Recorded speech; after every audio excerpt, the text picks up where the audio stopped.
Good morning. It is so wonderful to see so many familiar faces in this room, and thank you all who joined online. Um, I know the morning is beautiful. We are in spring right now, right? It started 2 days ago officially, and the weather is very nice. You all could have gone outside and enjoy the spring morning, but you decided to come here, right? And that is wonderful. Councilman Ranker, please join us. We're here. That is wonderful, and that means a lot of dedication on your part. So I want to thank you all for coming this town hall, and I want to give all of you a big round of applause for coming together as a community. Thank you. It is wonderful. So before we get to the business, I want to thank a couple of people, and I start with our staff, our City Manager Kenny Young, for your leadership for this town hall. Thank you.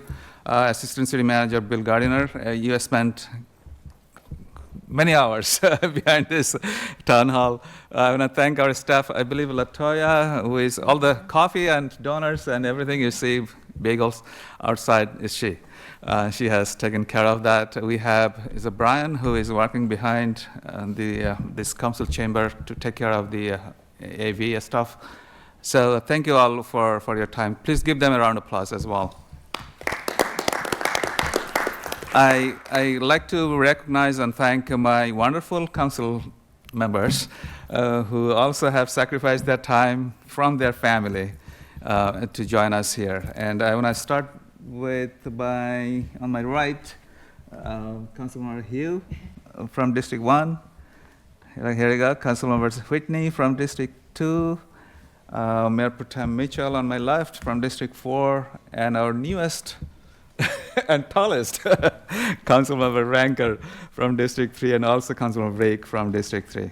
Thank you all for joining. Please give them a round of applause. I believe Councilmember Mackey, she could not join because of a family engagement, but she sent her. It's a wonderful day for her family.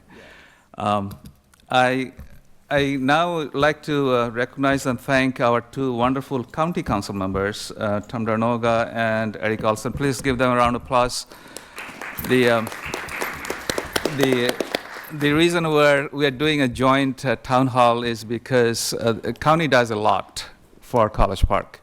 If you see your tax bill, you will see that we actually pay a lot of taxes. That's because they work hard. we pay only 33.5 cents probably the city, but we pay a lot more to the county. About 96 cents last time I checked, and that is only the county tax. Then we also pay another 28.5 cents to the park and planning and park and recreation that is also managed by the county. So it's a lot they actually do using our tax dollars, and not to mention the zoning and land use authority they have in terms of all the developments that are happening in College Park. So it is very important to engage them and to hear from them. And we are so lucky to have two county council members, not only one. It is very rare to have two county council members representing a city or town. So we are very lucky. College Park is in very good hands. They have done fantastic jobs, starting with Mr. Dernoga. He has been so active taking care of his district in North College Park, north of the city. The investment in the North College Park Community Center, and that has probably $21 million, and thanks for his leadership. It's a lot of work, and he has been persistent in doing it. It's many years of work. Thank you, Mr. Dernoga. And also I want to thank Mr. Olson for your work in the southern part of the city, in District 3 of County Council. Especially in the stormwater management in Calvert Hills. That's a big project you have been advocating for. And both of you have been advocating for many community projects and the housing projects, including the affordable housing, the flat in College Park, which is going to open very soon. Thank you for your engagement and help. Yeah, please give them a round of applause. Oftentimes we didn't get the opportunity to appreciate all the hard work they did. Thank you for the opportunity. The way it will work today, so this morning is your morning. We are here to hear from you. It's not our city council meeting or county council meeting that we'll be only speaking, but we'll be hearing from you. So majority of the time we'll be spending on that, to hear from you and responding to your questions. And we do not know what kind of questions you have, and you can ask any question as long as they're related to College Park. I'm sure that kind of questions you'll be having. But before that, to set the tone of the meeting, I will be asking my two county council members to say a few words about what is going on at the county level, and mostly, hopefully they have many things to say that will be impacting College Park. And then I'll be saying a few words, what is going on in College Park, and then I'll open the floor. So that's the agenda of today's meeting, just that you all know. I will start with County Council Member Olson probably first, if that is okay. We're in his district. And this is in his district. Tom is the senior council member for county council member for College Park, but we're a tag team. So thank you so much, Mr. Mayor, for hosting this and for the invite. I guess the first thing, and I will leave some for Tom to talk about the budget, but we're like everybody, like the city, like not so much the city. The city's in great financial shape, but communities all across the country and the state of Maryland, and of course the federal government, doing so much damage. We are going to be in an extremely difficult budget cycle this year. For one thing, our budget assumes $267 million in federal grant money. $267 million in federal grant money at a time when our president is trying to eliminate the Department of Education, where a lot of those grants originate from. We have public safety grants, we have education grants, we have all kinds of grants dealing with infrastructure, bicycle infrastructure, road infrastructure, transit infrastructure. We don't know where we are, and frankly, from day to day, looking at what's happening at the federal government level. So that layered on top of the already existing sort of budget issues globally and nationally are going to make for a very challenging time. The rating agencies last year gave us a warning. We have a AAA, the highest bond rating possible, which saves us millions upon millions of dollars a year in borrowing costs. I know that the rating agencies are going to be very troubled about the cuts in federal jobs. We have about 74,000 federal employees in Prince George's County. Some of them are, a lot of them are losing their jobs. There's a lot of uncertainty. This year we faced a budget gap of $170 million that the county executives team closed that gap, but that meant cutting a number of things, and the council has to look at that over the next 3 months and try to figure out our way forward. 80% of our budget at the county is either education or public safety.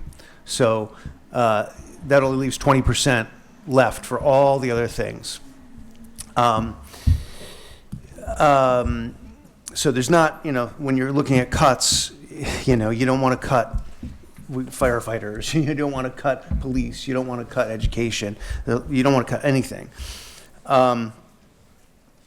So that's where we are in terms of the budget, and Tom probably has more to talk about with that. I do want to talk a little bit about some of the projects in College Park in District 3 relating to park and planning, because I've done a lot of work over the years with park and planning.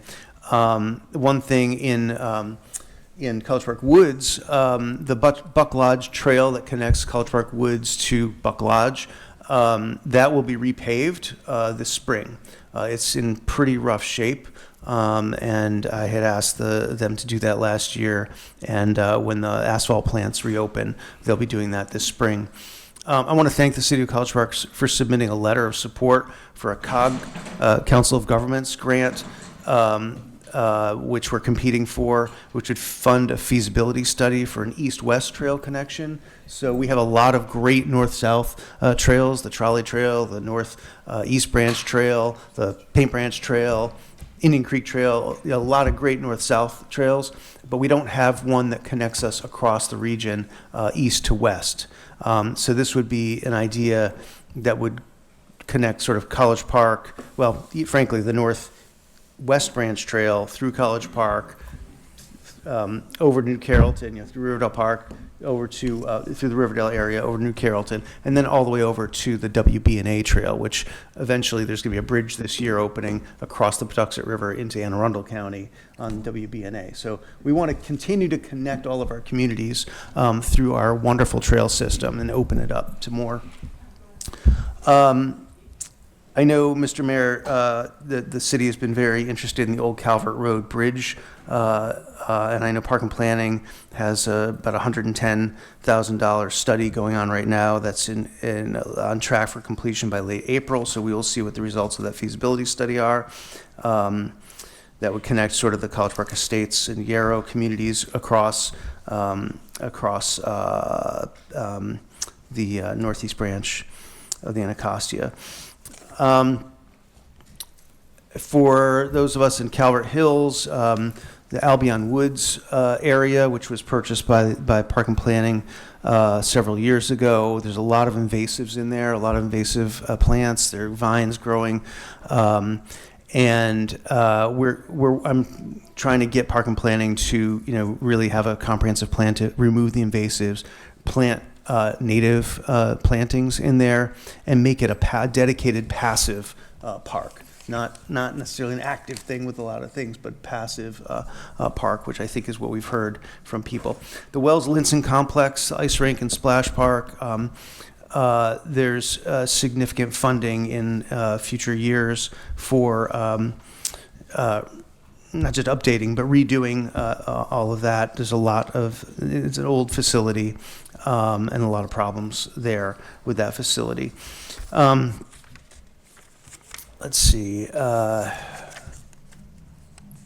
On the Calvert Hills Stormwater Project, this is one that I've been working on for more than 10 years, probably 15 years or so. And while the design and all that is done, it's been put out for an RFP. I know it's gone back and forth a couple of times. We do have $27 million in the budget for that, so we're very committed to that project. We just need to get it over the finish line to make sure that we get the right contractor on board to do that work. I know we have a lot of flooding, stormwater issues there. I'm going to pause there. I don't want to monopolize. I know Tom needs a chance to say a few words, but those are a few of the things. I'm sure we'll get into more as we go. Certainly. Thank you. Thank you so much, Mr. Dernoga. Tom?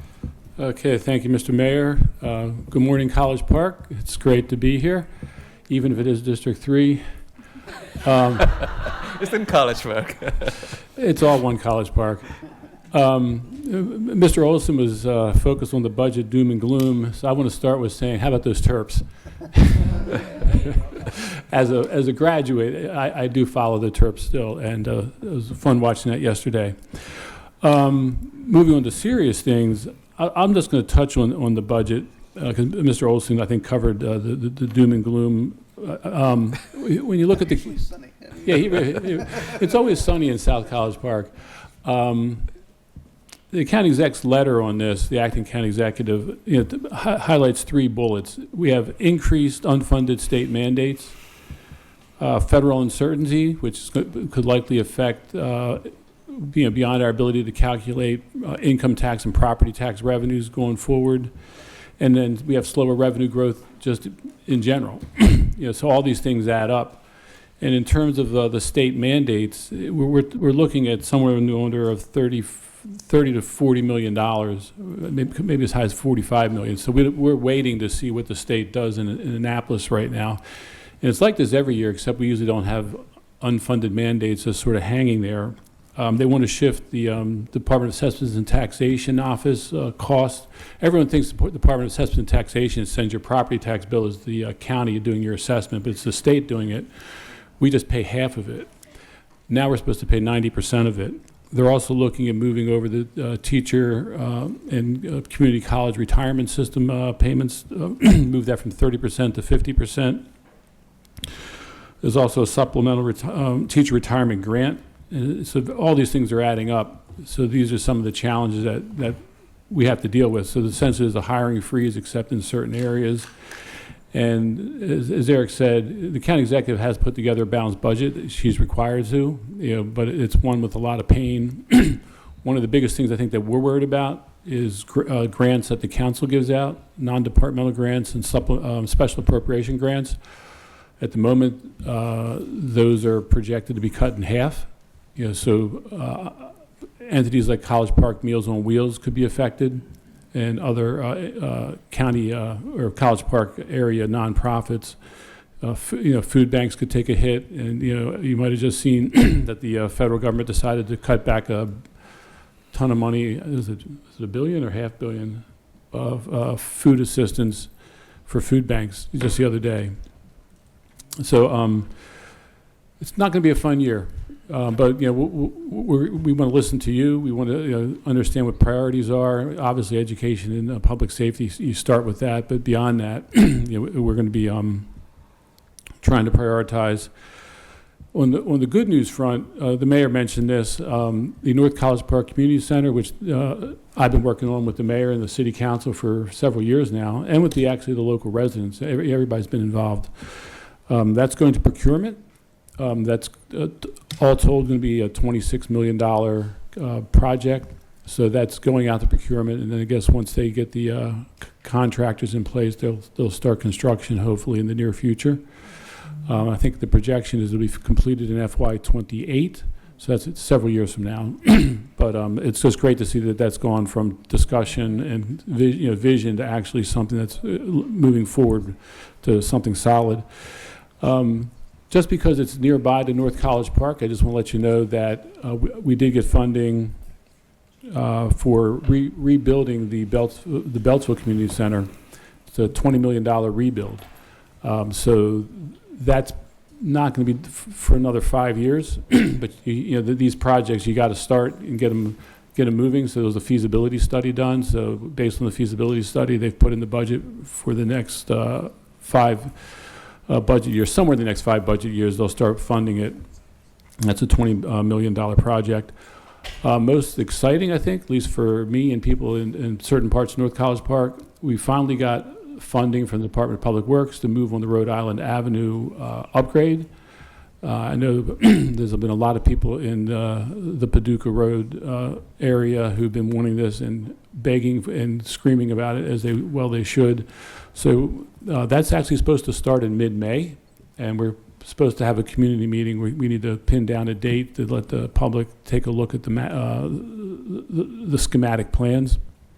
But the simple version is they're going to clean it up, but put an 8-foot wide hiker-biker shared use path on the west side all the way up. And it's not going to stop at Sunnyside. Fortunately, there's enough space going north already that exists that it'll continue all the way to Route 1. And this this is important for me because back when I was on the council in the old days, back before 2010, I came up with this project to upgrade Montgomery Road in Beltsville all the way from where it starts at Powder Mill down to Route 1, and then to upgrade Rhode Island Avenue from Route 1 all the way down to Greenbelt Road. So when this project is completed, we'll have done most of that. And there will be bike access pretty much all the way up to Powder Mill Road. And from Powder Mill, you can work your way all the way up to Fairland Regional Park. So for me, that's a 20-year project or 20-some-year project in the works. Something that just want to make sure people know about, I don't think it's high on people's priority list, but Seven Springs Apartment Complex is looking at doing a redevelopment, upgrading some of their buildings. I'm not sure they're really adding any density. We're still waiting to see what exactly they're going to do. They've been kicking it around for a couple years now, but they're moving forward, and they're in the pre-application phase. They had a pre-application meeting, which we advertised, and only Mary Cook and one of my other staff members went. It's off the beaten path for a lot of College Park residents, but just be aware that that is a project coming forward. There's been a lot of concern over the years about development in the North Ottoville area and redevelopment in Hollywood. So I got initiated a Central US 1 neighborhood compatibility study, which will hopefully become a sector plan and look at possible rezonings. That's had a number of community meetings back in the fall, and there's going to be a community meeting coming up in 2 weeks, about 2 weeks.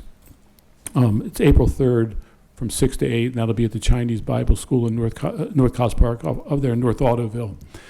So they're looking at pedestrian improvements, just Route 1 improvements, possible future zoning changes, not that they can do the zoning changes in that document, and redevelopment possibilities for the Hollywood Shopping Center area, which one of the things that we're focusing on is, of course, bringing the North College Park Community Center as a centerpiece of that.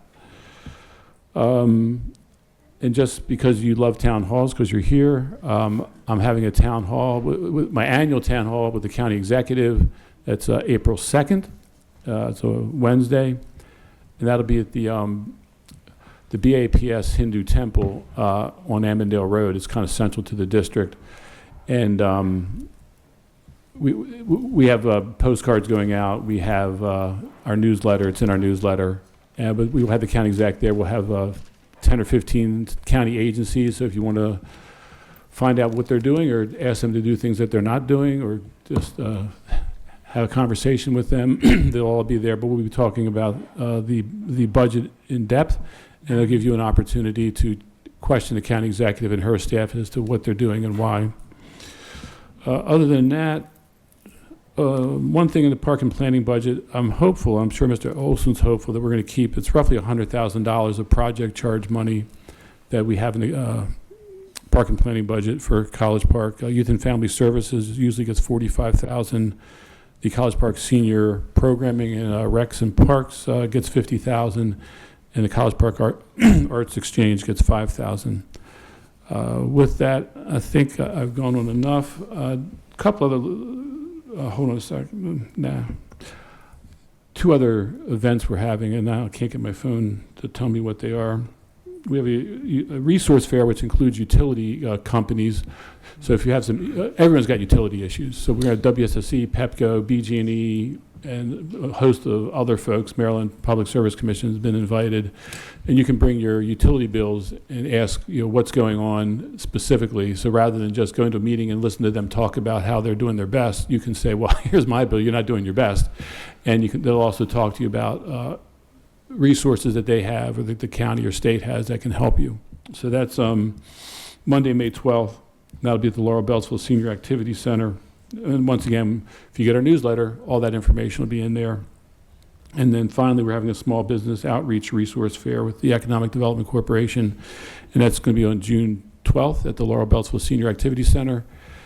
Love to do them at the North College Park Community Center, but a couple years from now, we'll be doing them there. But in the meantime, Laurel Beltsville Senior Activity Center, which is a wonderful activity center if you haven't been there.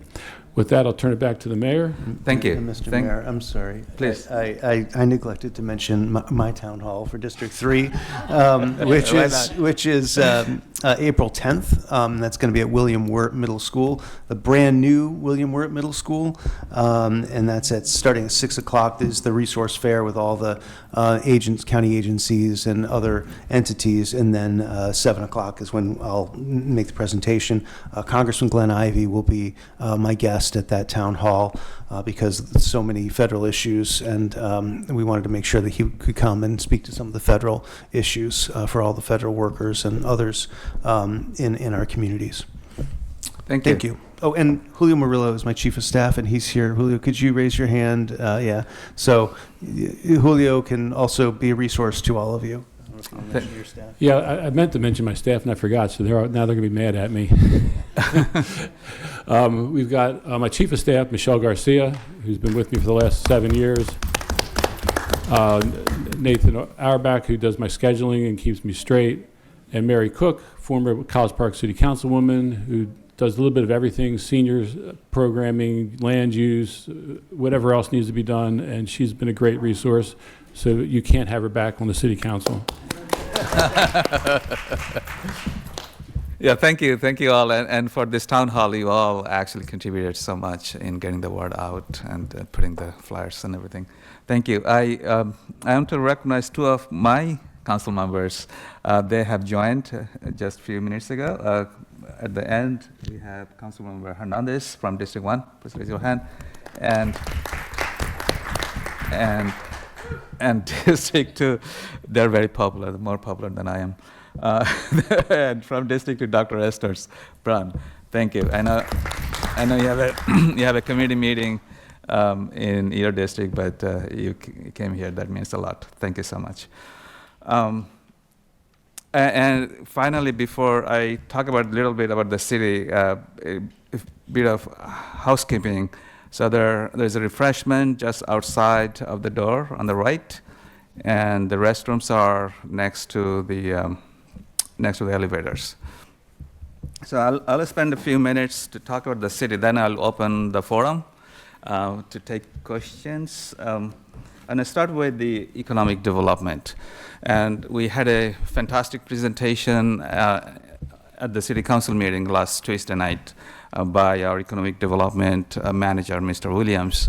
And the city is progressing, making good progress over the years. One of the things we learned that the city is getting quite a few visitors after COVID-19 pandemic. Last year, around this time, we had only about 2 million visitors, and this year we have 3 million visitors. So that's just 1 year we are having a lot more people. They come to see our businesses and visit different places, which is a fantastic news. Many of our hotels, especially the hotel and Cambria Hotel, they are now ranked. They're getting top rank in the state of Maryland, and the hotel. I believe they got in the 4th consecutive years. They had 7th best hotel in the state of Maryland, which is fantastic. The city has attracted quite a few new businesses, quite a few, and this is kind of it's mind-boggling because in many of our neighboring cities and towns, they're struggling to bring businesses and restaurants. But in College Park, we had in the past year alone, we had about 16 to 18 new businesses. Some of them are on the way, and the restaurants, and the list is long. I don't want to spend time in going over them. Some of them are like the Kettle Corn in North College Park. The Prime Time is coming in District 2. Honey Pig, Korean barbecue place. Shake Shack is coming across the street, just in Knox. Terrapin Station came to North College Park. Ross Dress for Less also came. Compass Coffee, Concentra Urgent Care, Ice Cream Jubilee, Joint Chiropractic, Lee Chun Cafe. We had grand opening. Sorry, the ribbon cutting actually just last weekend. So it's a big news that we are attracting so many new businesses in College Park. I talked about the affordable housing that is going to open in the spring, just in a month or two. About 320 units affordable housing. This will be north of 193. And thank you again, Councilmember Dernoga and Olson, for your help in getting this project moving forward. The city yesterday actually published its draft budget. Thankfully, we are in a little bit better shape than the county.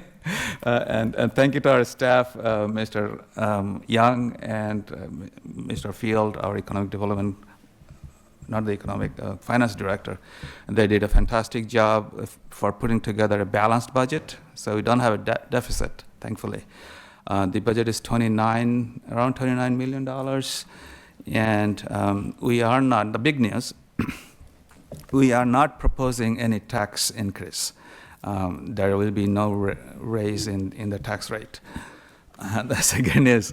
And we will be also keeping the homestead tax rate to 0 cents, which is kind of extraordinary because most of the cities and towns, they have some rates, which means for the homeowners like you'll not be paying on the increase of your home values. So it's a bad news for the city because we won't be getting more taxes, but good news for you. We'll be, even without any tax increase, we'll be adding, I believe, 3 or 4 new staff members, including one full-time public safety manager. It's kind of, I would say, we don't have police department, we call it police chief maybe. So this will be wonderful news for many of us who care about public safety. And he will be taking care of our contract police program and also all the camera programs that we have in the city, College Park. We'll be also adding one staff to the economic development team because of the huge growth we have in that field. A couple of capital projects. It's interesting. I was telling my colleagues that we are having so many ribbon cutting and groundbreaking in College Park, even in this hard time. Last week, thank you, both council members. You took the time to attend the groundbreaking of Duval Field. This is a huge project. I would say we have invested probably the second large investment we made, about $8 million. This will be next to the City Hall investment. We put about $20 million in this project. That's why we have such a beautiful City Hall building. So this Duval Field will be a state-of-the-art city facility.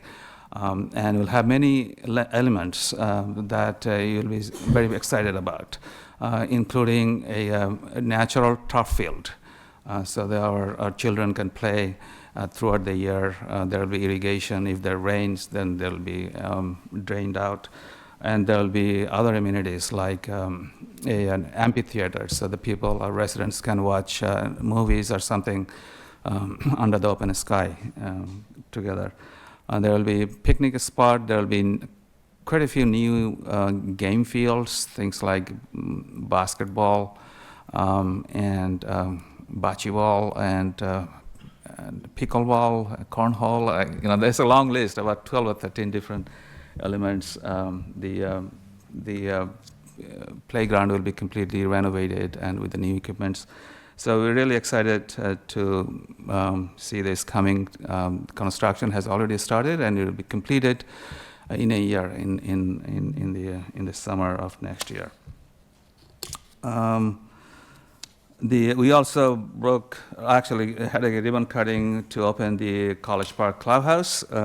Thank you, I see some of the College Park community members are here. It's such a beautiful facility, right?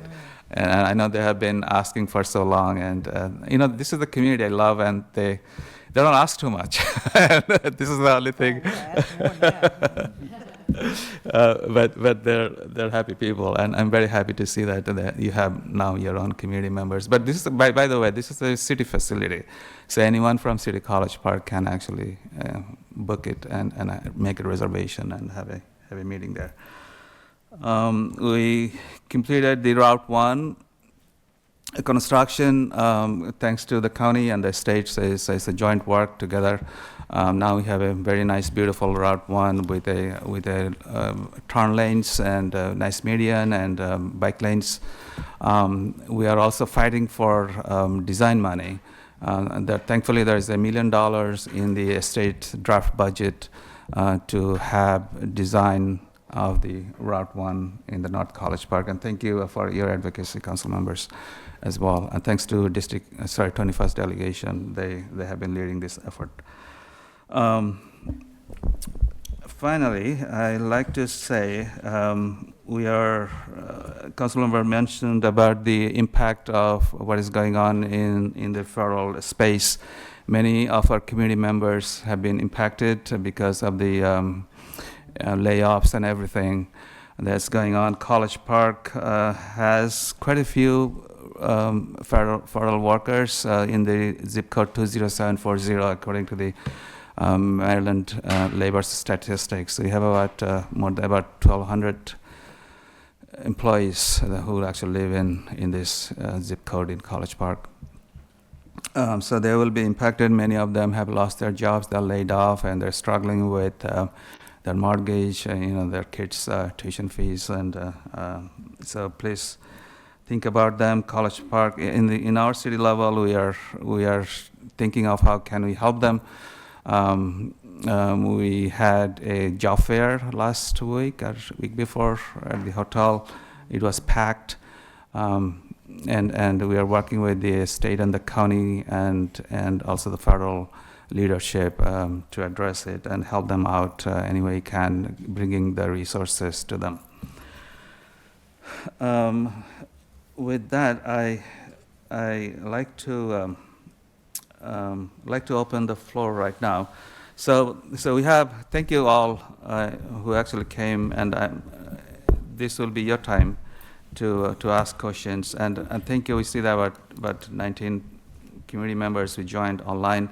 If you join online, you please raise your hand, your virtual hand, and we'll allow you to speak.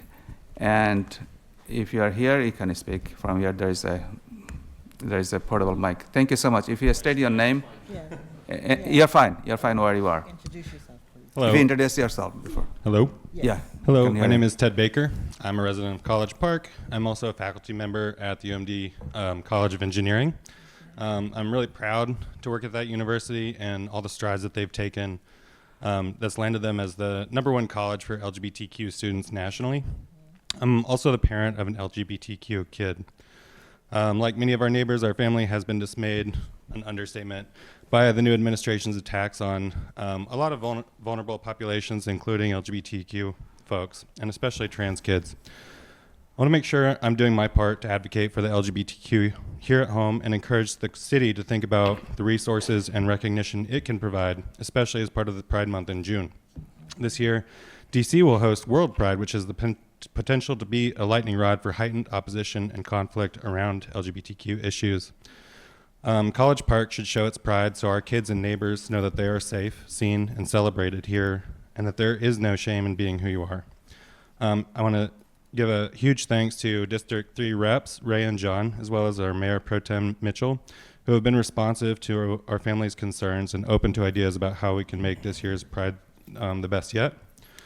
And I look forward to continuing this conversation with the city and the council so that we can do the best for our community. I have some sheets that I'll just hand out to our council members with some ideas of ways that we can kind of support Thank you. these folks. Thank you so much, and thank you for coming to speak. I know you've been engaging. I appreciate that. We'll look into it, and we have a fantastic staff who have been. Sorry. Go ahead. I was just going to let everybody know that in June we will have an exhibition in City Hall about the Stonewall uprising in New York City. It'll be similar to the exhibitions we've had in the past, where there'll be panels and information about the event. And I think it's going to arrive June 3rd, and it should be here the whole month. Thank you. Thank you for coming. Carol Nezzo. Carol Nesso, just bringing the message of gratitude to council people and to citizens for the work that people are doing to keep our town a good place to live, a feel-good place to live. I bring a message from the volunteers who recover food from the farmer's market, recover food from parking lots, and take the food to people who don't have cars. We get phone calls from people who know. My occupational therapist texted me last week and said, I met a family that doesn't have a car or food. They have kids. How can we get food? So just information that there is a group of wonderful volunteers who collect food and get it out to people. And need you to know that, so that if you find people like that, it exists. You can call me, I guess. And then I know the people who take it out to those. Thanks again. And thank you, Carl, for everything you do for our vulnerable community. I appreciate that. All right. Any other community members in the room? I'm sure there will be a question. If you have joined online, please go ahead. Please state your name. Thank you. Yes, my name is Connor Johnson. I'm a student at the University of Maryland. I'm a master's student in public policy. Recently in a class on urban planning, we learned some about Montgomery County's moderately priced dwelling unit program. I mean, it's my understanding that Prince George's County has been embarking on some inclusionary zoning policies as well, sort of similar to Montgomery County. How do you see sort of zoning policies that the county is implementing? If you can answer this, how do you see current zoning policies impacting sort of needs gaps in affordable housing in Prince George's County going forward, especially like in the post-COVID era? Thank you, Mr. Olson. Thank you, Mr. Johnson, for attending and for the question. So, yeah, that's a big question. There's a lot there. Yeah, I mean, you know, we could talk about this. We could have a whole forum just about this.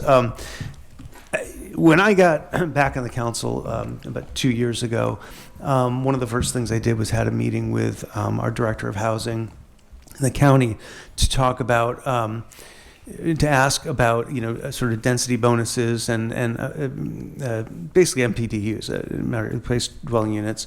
And we looked at that, and, you know, Montgomery County and Prince George's County are different. And so at this time, the economies don't work for Prince George's County to do that because of and we get into all the numbers and all that, but in terms of the demand in Montgomery County, the prices that you can charge in Montgomery County can support you know, that a lower price for, you know, say it's 10% of units in a building in Montgomery County to make those affordable. I do think that's the way to go. I haven't given up on it, but I know that there's, and especially now with the situation we're in, I think that's going to be more difficult to do at this time. However, I do have a task force that we just, we're getting up and running right now for a community housing trust. To look at how we might be able to start a community housing trust in Prince George's County. We actually started one, and I want to thank the city for all their support. When I was the executive director of the College Park City University Partnership, to do a community housing trust here in the city of College Park, and I know that that's been very successful. The houses are being bought, and then the land remains owned by the nonprofit. So the land cost is taken out of the house price, and then the house, you know, the improvement is purchased by the owner, and that's an affordable housing program. And I think that that's a really innovative way to, you know, look at making sure that people of moderate incomes can afford houses in our neighborhoods that are, you know, the prices continue to rise in our region. So that's one thing. There was a whole zoning rewrite in the county several years ago, right before I got on the council. Mr. Dernoga was on the council. Right before I did. It was before you were, oh, okay, it was before Tom was on the council too. I'm sorry. You were taking a break that time. Yeah, that's right. And that does have a number of things in there in terms of zoning and looking at updating and modernizing our zoning. Things like, especially around our transit stations. So we're working very much on transit-oriented development. And also, I'll say, we have probably 9 affordable housing projects within District 3 that have either just recently opened or are being constructed or are in progress in one way or another. So I've been working with a lot of affordable housing developers. I hope that helps. I don't know, Tom, if you have anything to add to that. Would I have anything to add on zoning?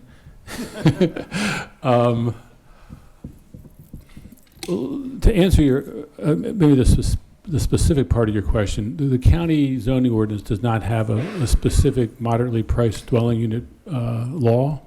So it's unlike Montgomery County and probably other jurisdictions. We have something better, which is we have the affordable housing at a percentage that exceeds anywhere in the region.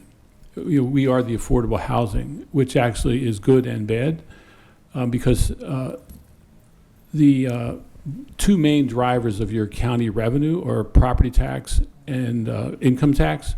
So when you have affordable housing at the level we do, and you have that in many respects because you have people of lower income, low to moderate income, you get less income tax per capita, and then you get less real property tax per capita. So what that does is requires all the people who live here to pay a higher percentage. It's a regressive tax on our residents. So we're always faced with the question of, do we want to build more affordable housing and further exacerbate the tax problem we have, or how do we diversify and have a more commercial tax base? And that's been something that the county's been chasing its tail on this for 30 years, largely unsuccessfully.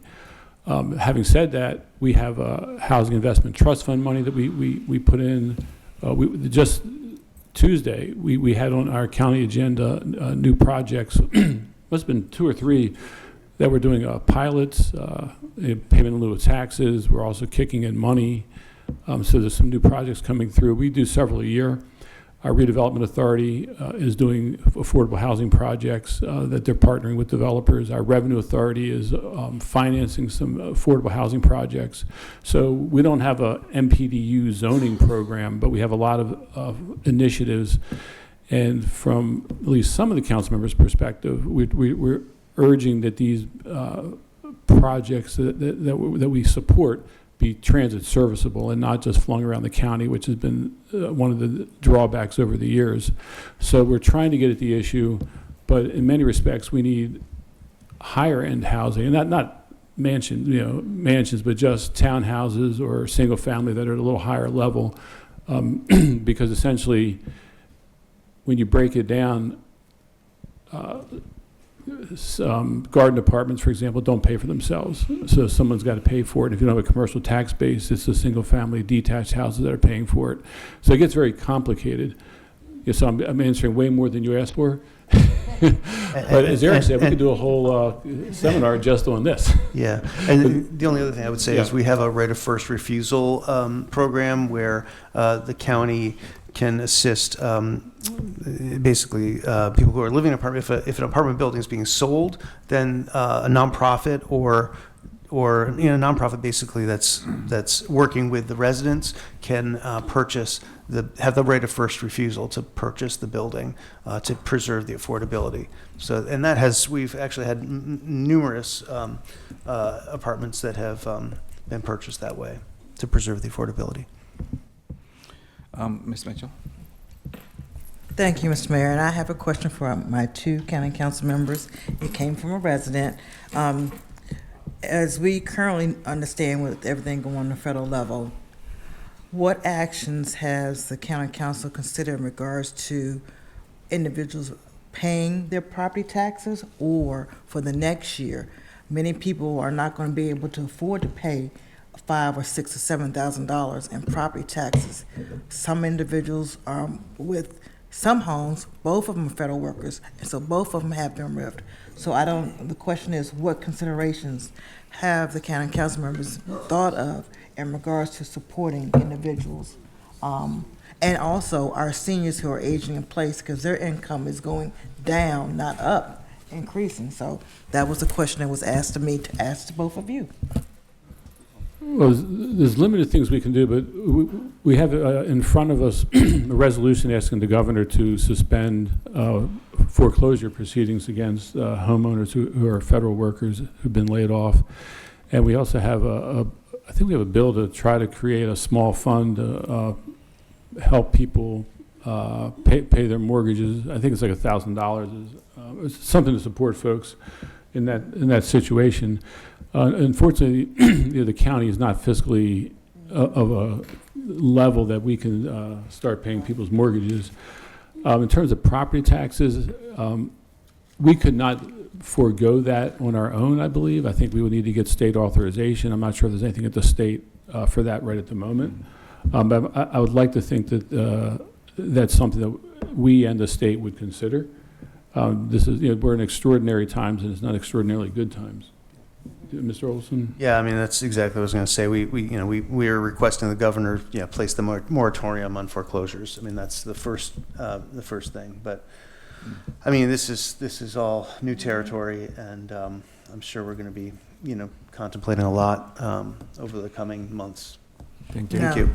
No, I thank you for that. It's just, we don't want to see people leaving out of our cities, and that's nothing you can do about that, but that is a real fear, because our communities would be devastated. People have to move because they can't continue to pay the mortgage, or they can't pay the taxes to keep the house. And like we said earlier, we were looking at the potential for a hit for our real property revenue and our income revenue. I also wanted to mention two things that are on my radar screen. I'm sure there's a lot of things, but Beltsville Agricultural Research Center, which touches North College Park, we don't know what's going to happen with that. There's nothing been said specifically that I'm aware of, but Republican Congress people have long been trying to carve it up and take pieces of it to other states. So that's a concern. NASA Goddard is a concern, whether something's going to happen with that. And not directly related to the Trump administration, but at the end of the Biden administration, they're supposed to build the printing and engraving facility in Beltsville Agricultural Research Center. And they didn't, the Biden administration, just like the last week of the administration, the contract or the bid that they got was so much over what they expected, they withdrew the bid, and they're going to put it out for a new bid under the Trump administration. So I'm not expecting we're going to see anything move on that.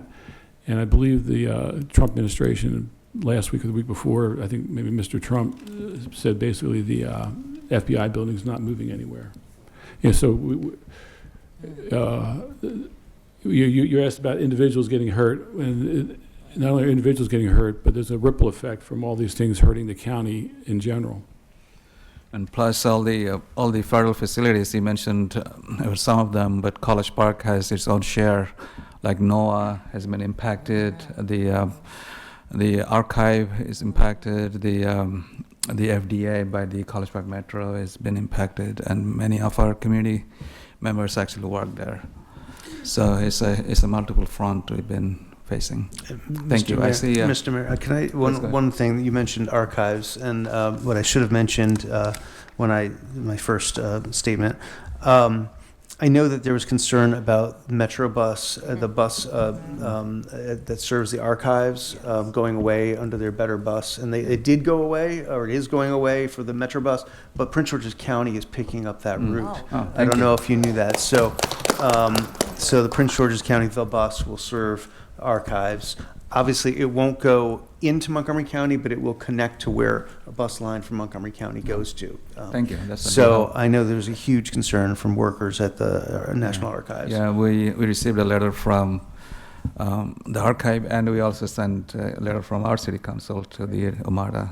Unfortunately, they did not help, but looks like you have. Thank you so much. All right, I see in the audience. Please state your name. Adele Ellis from Calvert Hills. I'm curious if the city has a handle on how many of all these new apartment buildings are occupied. They just seem to keep getting built, So- and I'm worried about, them Good. going bankrupt or going, into disarray or something if they don't get filled. Good question. So city has about 17 student housing, small and big ones, and we received the economic development report last week. Based on that, almost all of them are heavily occupied, between 95 to some of them 100%. At least, I believe at least one very new one, and it has about 90, 91. but majority of them are already occupied. And Mr. Mayor? Oh. District 3, please, the majority of the, Oh, yeah, I'll just say that I know, well, I don't know the specific occupancies of these. I do believe that they're, basically full, or, full occupancy means, 90, high 90%. But we still are in a housing crisis in the region. So, I know some of the stuff with the federal government may affect some of that, but for years and years and years, there's been not enough supply in the region for the number of people who are coming here and want to be here and already are here. So I don't think that, and there's a huge imbalance in the entire region, and that's been COG data and all that year after year shows that. So I think that we are pretty safe that these are not at risk of emptying out. Mr. Rick. Yeah, I've worked on, well, as the representative for District 3, there's a lot of student apartment complexes in my district, and this is an issue I've worked on a lot over the years. There are about 11,000 beds worth of dedicated student housing in the city of College Park. There are, and that's in the private sector, there are about 9,000 beds on campus. So you figure that's about 20,000. There are 30,000 undergraduates on the University of Maryland campus.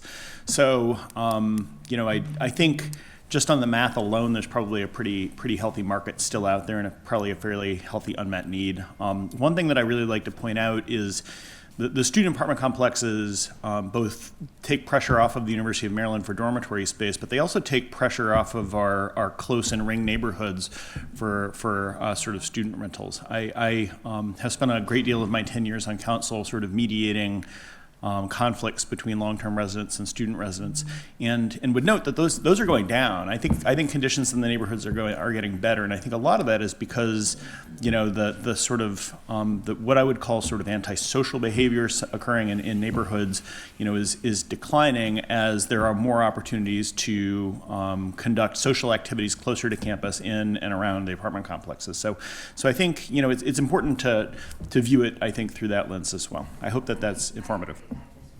Oh, I understand. Yeah. No, I appreciate you pointing it out, Adele. I mean, I'm on the noise board, and we haven't had a complaint in a year. It's a good news. Thank you. Let's celebrate that. Are you saying we should find somebody to complain so that you can have... Let's do more parties, right?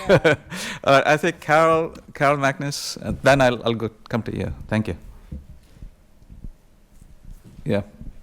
Mr. Young, thanks for your help with the mics. Okay. Carol Magnus, and I am a resident of North College Park area. And my first couple comments are, I want to thank the two county council people for coming. I'm a little bit disappointed that I didn't see the rest of the people on the council that represent here. We have supposedly, there's supposed to be two at-large council people.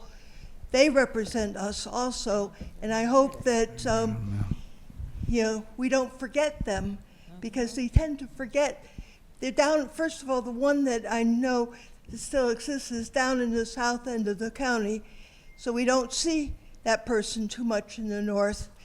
But I do want to remind the city that we have more than just the two county council Good point. people. Good point. Yeah, maybe next time we'll be inviting them. Okay. Thank you. My next question, or my question is, I know that there was a statement about the county council coming up with an incentive of money rebate for some of the people who have been long-term residents, and that they could apply for it.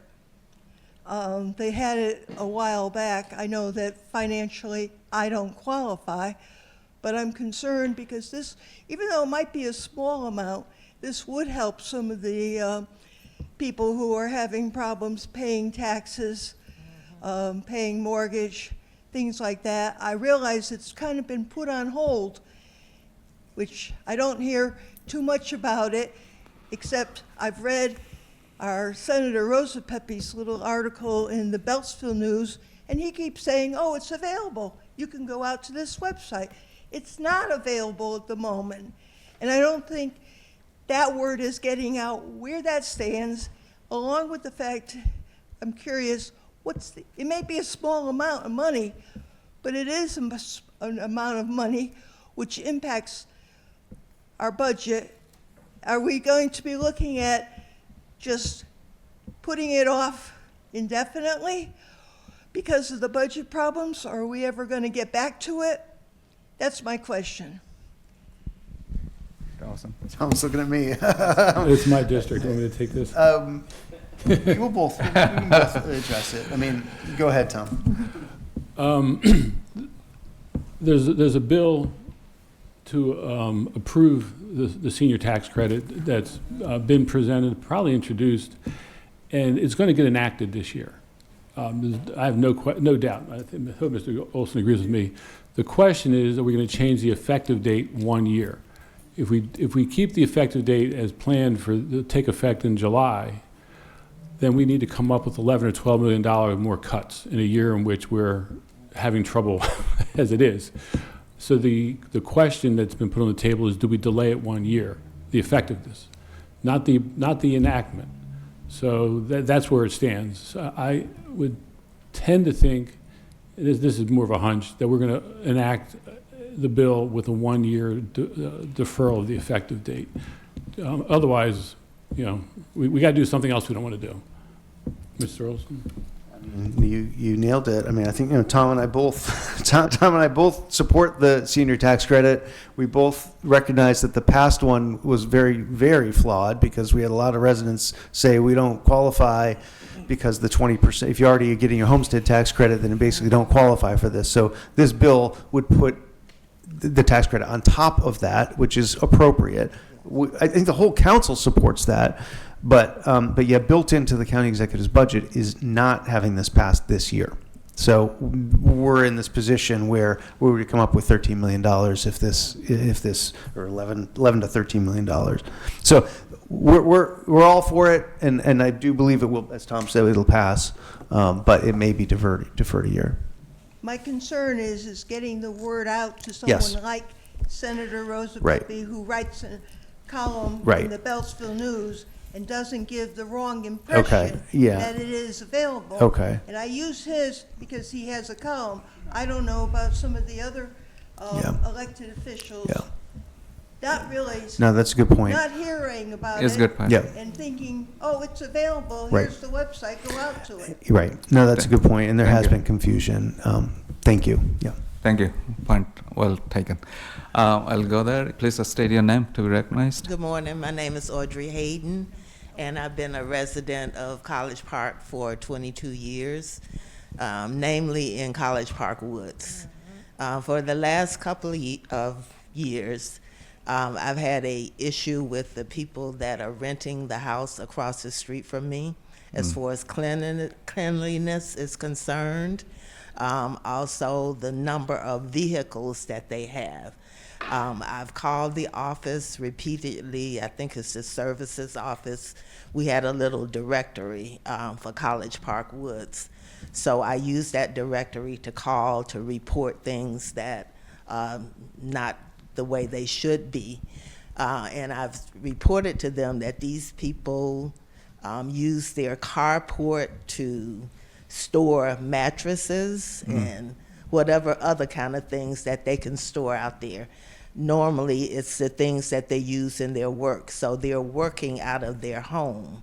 And as far as I'm concerned, it's a residential area, and they should not be using it as a workplace. The other thing is they are renting out the space in their house that they don't use. There are a lot of people living in that house. There are a lot of vehicles for that house. Something needs to be done about the number of vehicles that people have when they move into College Park or buy after they move into College Park Woods. So I'm just concerned because we have in that area we have a mosquito issue. I don't know where that's coming from, except that it may be coming from the area that's near the trail that belongs to the Department of Agriculture. I have not been able to get anyone to own that property. I was told to refer that to Congressman Ivy's office, and I've spoken to them, and they asked me to send them an email. Now, I've had a problem with snakes coming in my house. One snake I saw outside, and the gardener that I had at the time took the snake, and they say don't kill snakes. They're black snakes, they're harmless. So he took the snake up the trail somewhere and turned it loose. I don't know if that snake came back to my house or what, but another snake appeared in my house. So that's the issue that I'm referring to Congressman Ivey, because the Department of Agriculture won't own up to owning the property. They don't keep it clean. I had someone to come and clean off the fence that's beside my house for that property. And the man that cleaned the fence off said, well, you know it's going to come back off because they're not cleaning it on the other side, so it's going to come back. So I have that issue. But the main thing that bothers me is that these people that live across the street from me refuse to keep up their yard. When I moved there, my husband was sick. He wasn't able to do the yard. I couldn't do the yard. So we hired somebody to do the yard. But we were like a week late getting someone to do the yard. We had a notice. If you don't clean it up by such and such a date, we're going to fine you. So what happened to all of that now that these issues exist and I've reported them and nothing has been done about it? Ms. Thank you. Hayden? Yeah, Ms. please go ahead in District 4. Ms. Hayden, we will have Mr. Young to respond to you in regards to your issues about the cars and the individuals. We'll take care of that for you. The code, that looks like quite a few code issues, the parking and overcrowding issues. So thank you for bringing this up. Our staff is going to take it and go from there. Thank you. Is there any hands? Mary Cook. Yeah, there's many things I could say today. Is your mic working, by the way? Maybe, Mr. Young, can you give this mic? Looks like. Thank you. I'm Mary Cook. I live in Cherry Hill, which is in North College Park. I used to be a city council member, if you're not aware of that. And thank you for everybody coming out today, because I know you don't want to be here. But you're doing a great job. So first I want to thank my council member, Tom Dernoga, for being so thoughtful about what he does in our district, particularly about our zoning and development in North College Park. This is something I've worked on for many, many years. We have, as residents and with the Dernoga office, which, if you know, I'm part of that now, been very thoughtful about what's going in North College Park, because we want to make sure that the zoning is correct, and we want to make sure that we get what the residents want in there. So that's why we're having this US Route 1 compatibility study, and I hope people will come out for the April 3rd meeting. I wanted to say, I would implore you as county council members, please, please, please, I know the budget is tight, but if you can get any more monies into the department that, of social services for seniors and veterans, because veterans really they have fewer services in our county than I have to say in many places, then I would really, I'd really appreciate it. And I'm sure all the seniors in the area would appreciate it as well. And then finally, I wanted to say to the city, hey, don't forget Meals on Wheels, because when you give, honestly, when you give $15,000 to Meals on Wheels, that doesn't go very far. They're going to have to start raising their prices. They're going to have to probably, at some point maybe move out of their building. And so think about giving a larger portion of the budget to them, because they are helping so many people inside of College Park, outside of College Park. So thank you for your time. Thank you so much. So we have one community member, Victoria McDonald. She has joined online, so let me allow her to talk. Victoria, yes. Please go ahead and speak. Yes. Hello. Thank you, everybody, for being there and everything you do. My question for the council members concerns the public schools. I'm teaching part-time at one of our local elementary schools. And as you know, we don't have clean water. We still don't have clean water or running water that the children can drink. So we have that situation, which the city, again, tried to bring in council members, what, a year ago or so, to really question, like, how long will it take for places like Hollywood Elementary, Paint Branch, Parkdale, to have real water. We have, with the children, we have an issue because they cannot refill their water bottles during only 2 times a day. I have had little children, kindergartners, pre-K, crying because they're so thirsty, and the policy is they cannot refill their bottles only at the beginning of the day, maybe at PE or lunch. And we don't have the disposable bottles, which I get it, to hand out. I actually carry in my backpack some little clean, disposable bottles myself, because sometimes the kids are just dehydrated. And the right to have water is a basic human right. And so it really appalls me that we are still many years out with kids we found have been drinking the dirty water because either they forgot that they can't drink it if it doesn't have those yellow tapes on it that says toxic water, or because they're thirsty and they forgot their water bottle. So could you please address what is the progress on this very sad problem that we have? Thank you. Mr. Olson? Thank you, Ms. McDonald, for bringing this up. Are you referring to Paint Branch, or I guess you said Paint Branch and Hollywood? Well, there's Paint Branch, Hollywood, Parkdale. There's probably more that do not have water fountains or any other way of drinking water, except from some 2 or 3 coolers in the whole school. Yeah. So you know what? So thank you for bringing this up. I'm gonna check in with our school board member, because I know that he was working on that within the school system. That's Jonathan Briggs. I thought that there was a temporary, and I'm sorry, I have not been deeply involved in this because I know the school board was dealing with it. But I'm going to get engaged in this and see what the status is. I guess I thought that there was some temporary measure in place that kids would have that they did have access to water. So I need to dig into this and find out more about this. I'm sorry. I appreciate you being at this forum and calling in so that we're more aware. And maybe the District 2 representatives here on the city have more insight. I'm not sure. Maybe you don't, but. We don't have any further insight, but what we understood is that the children would have access to bottled water during this time. Yeah. So right. We can also do some follow-up. So I think that was our understanding, and we'll just do some follow-up.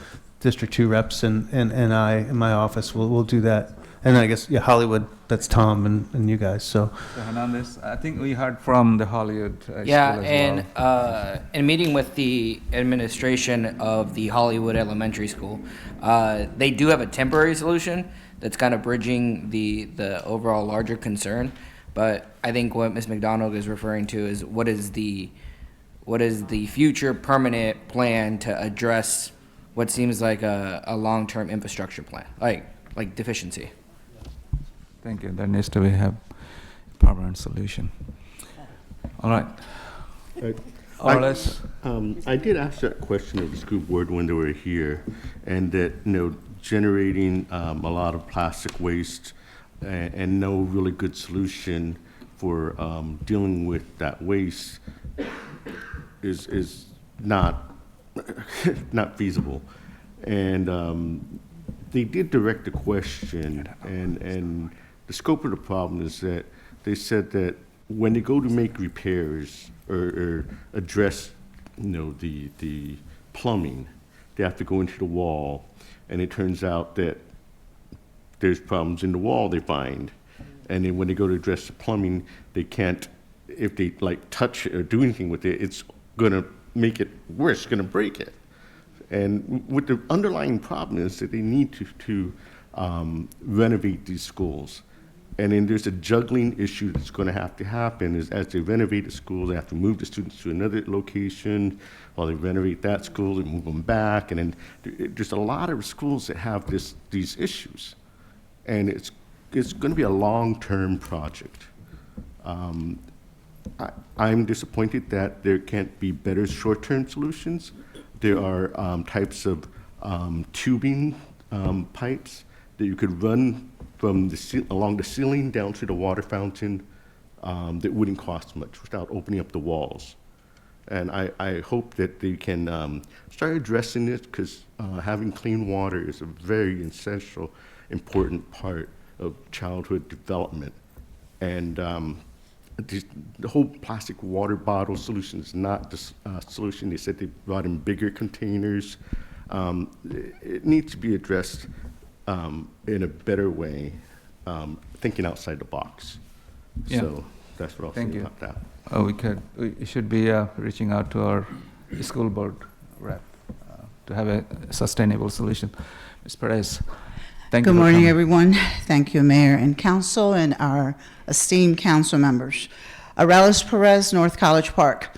My two questions that I have: how does the city plan to address the growing demand for senior housing in light of the aging population in College Park?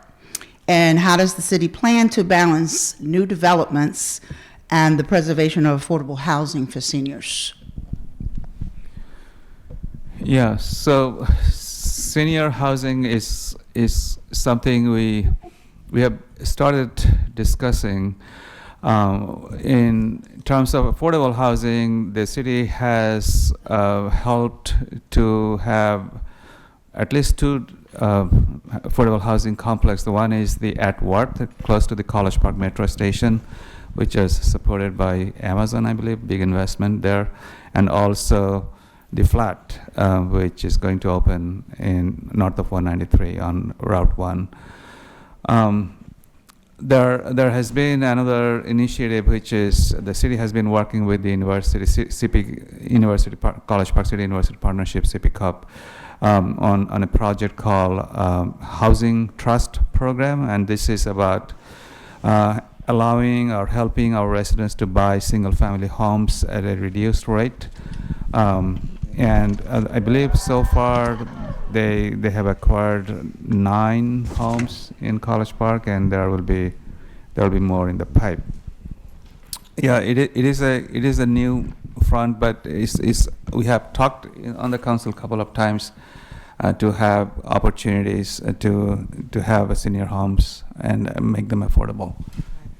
Thank you, Mr. Mayor. Thank you, Ms. Perez, for your question. The mayor alluded to what the CP Cup and the city is doing. I think, if I'm correct in hearing you, and hopefully I can respond, the city is going to create an affordable housing task force. And I see Mayor saying, no, that's not a question. They're answering the question, but. No, I didn't say that. She's like, no.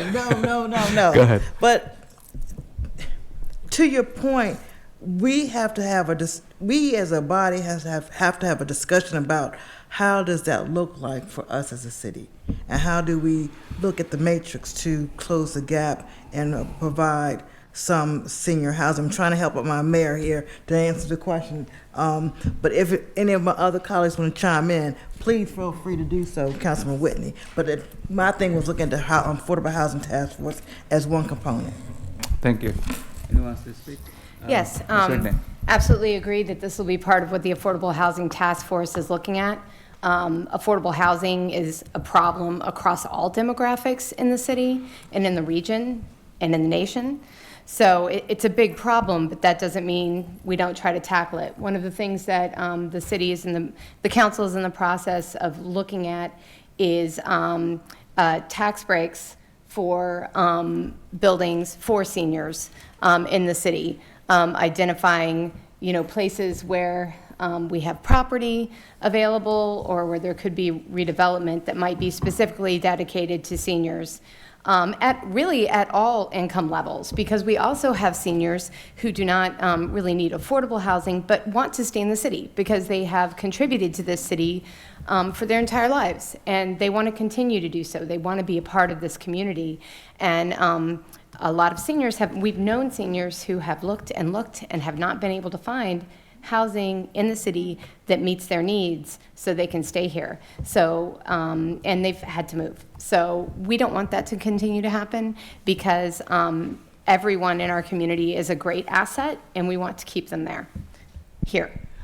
Okay, with all due respect to the mayor, the housing trust is not an affordable housing solution for seniors. That's one. Number two, the Atworth at 80% AMI is not affordable housing option for seniors. And number three, the flats where it is affordable housing by the state, is there going to be a preference or a priority given to city employees, county employees, or senior employees for the city of College Park? At the end of the day, developers are in business for business and profit. Thank you. Good point. We always look forward to having more options, and the Housing Task Force will work on bringing some recommendations, and I will look forward to that report as well. Turn on this. Mr. Mayor, could it be possible for us to see from our county council members how we can partner to really focus in some affordable senior housing? They have a larger influence on the zoning than we do from a city. I should really let you all know from resident perspective. They actually own 100% of zoning and the land use authority. We have zero Not authority. not that we haven't asked We for have it. zero authority.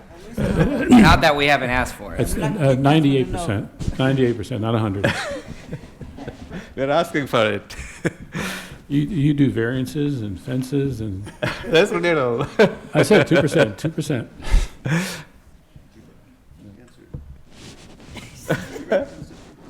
He's a District 3 resident, though.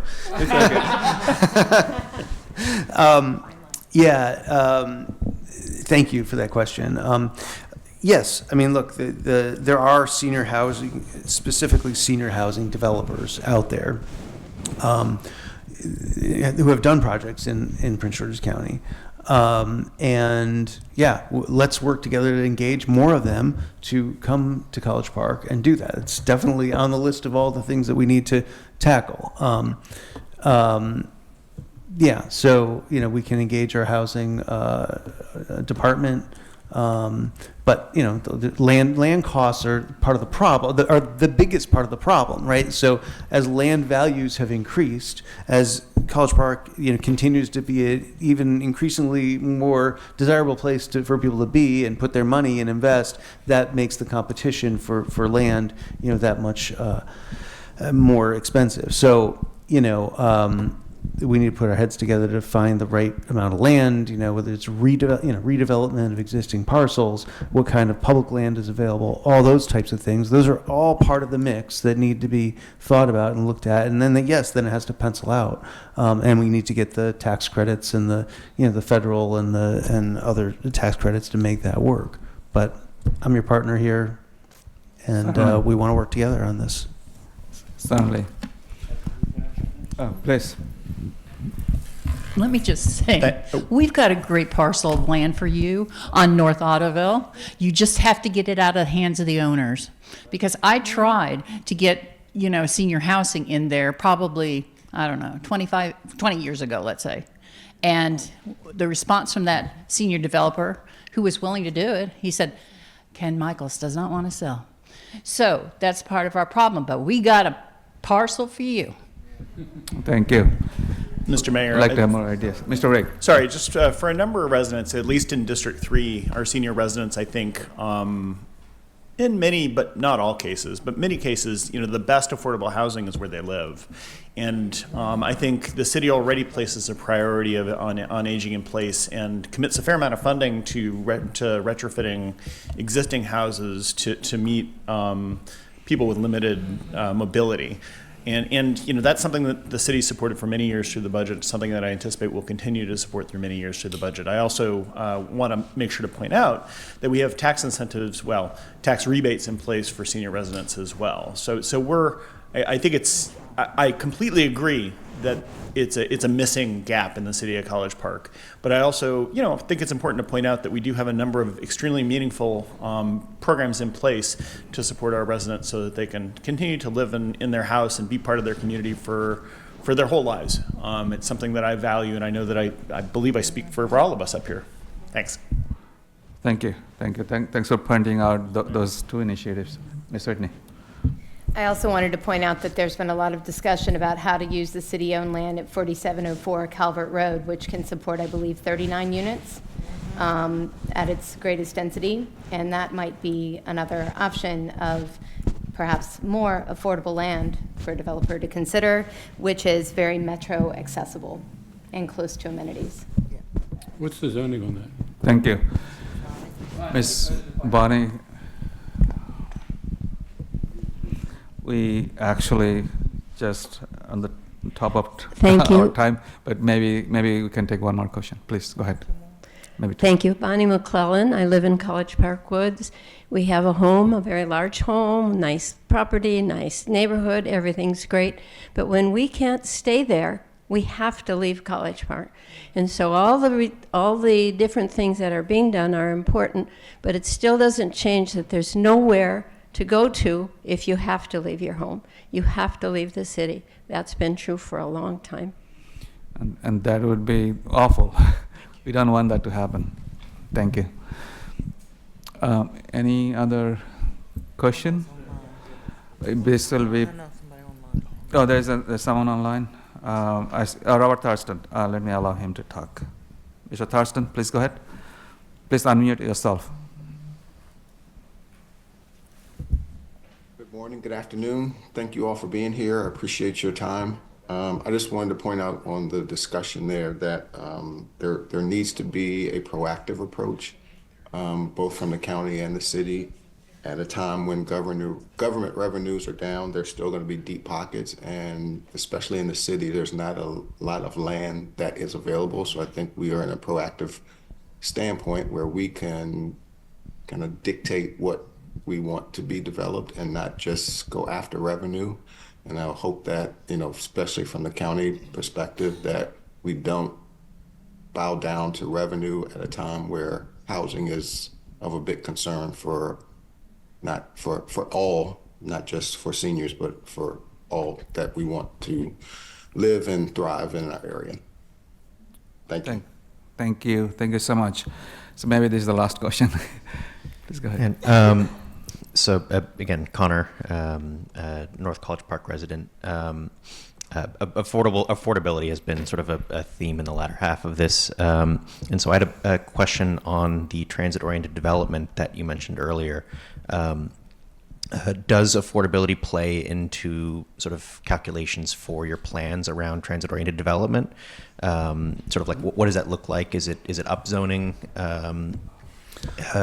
Or any specific plans for preserving affordability in sort of transit areas? Well, it's not upzoning, but no, yes.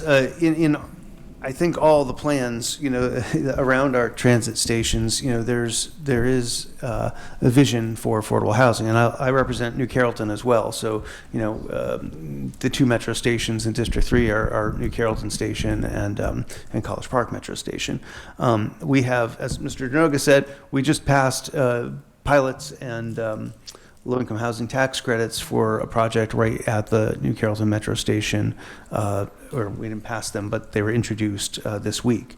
We have the Margot, which is an affordable housing development, steps from the New Carrollton Metro Station. Now, I know we're in College Park here, and the mayor mentioned Atworth. I know that's 80%, but those are part of our plans for our transit-oriented development, because everybody should be able to benefit, not just people who are, have the most money to live around our transit stations and enjoy the benefits of being able to walk to transit, and that's also a cost savings, because if owning a car is like I don't know, it's like $7,000 a year or something. I think I saw one time.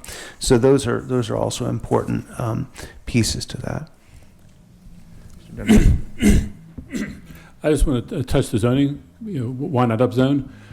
The county had the infinite wisdom in the 1980s to give everything around metros the maximum possible zoning.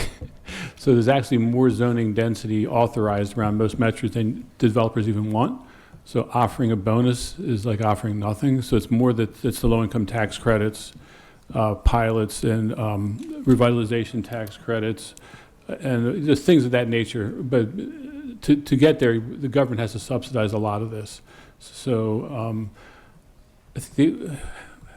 in College Park, we just had the College Park Metro Station. Theoretically, there's the Greenbelt Station. It's on the edge of College Park. But those are the only two. I'm not sure how much land there is around College I mean, Park. we have the Purple Line coming, and I've focused a lot of time and energy on trying to look at getting affordable housing around our Purple Line stops, and we actually have some county land, an old park police building in Riverdale, the greater Riverdale area. I actually have a meeting with the redevelopment authority, or the redevelopment authority coming up, I think next week or the week after that, about where the progress is and teaming up with an affordable housing developer to get that project going. So, the wheels turn a little bit slower than we'd like, but the wheels do turn. So, thank you. Thank you. Also, I should recognize this is a regional issue. It's not quite a city issue, because the housing, entire DMV area, it's a recognized problem, and it's a challenge everyone is having. So we need to work together with our partners within the region.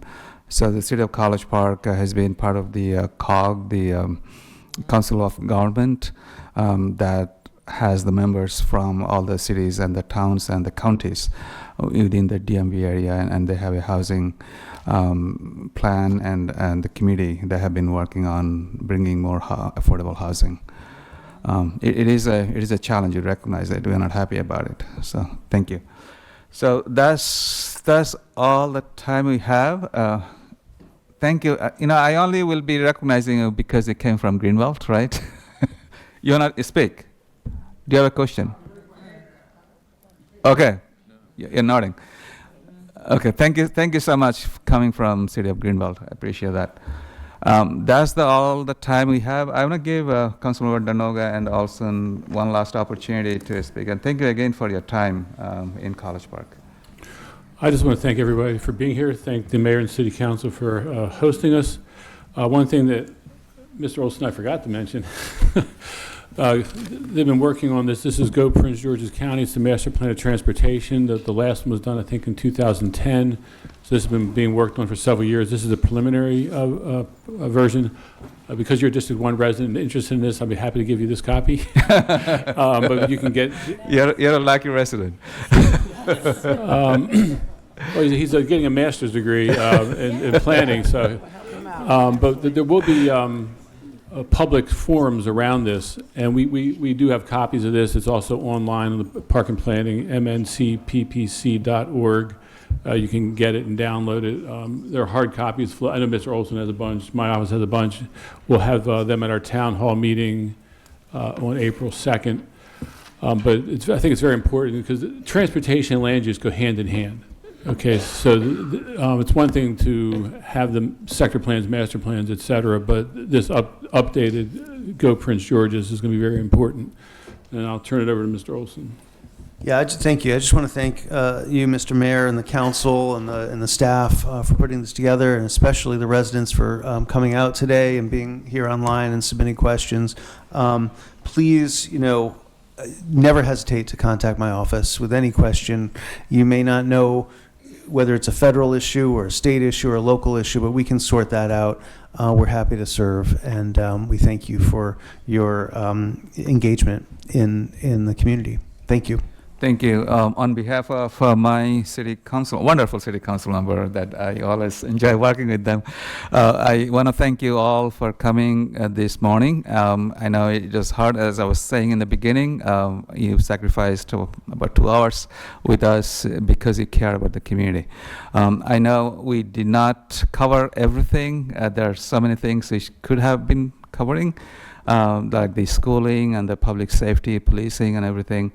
But as council members said, if you have any questions, please reach out to us, our county council members, and also our city council members. We'll be getting back to you. We hope to have this kind of engagement more. I really love engaging the community, and I hope that you appreciate that as well. So please stay tuned. We'll be having more of this in the future. Thank you so much.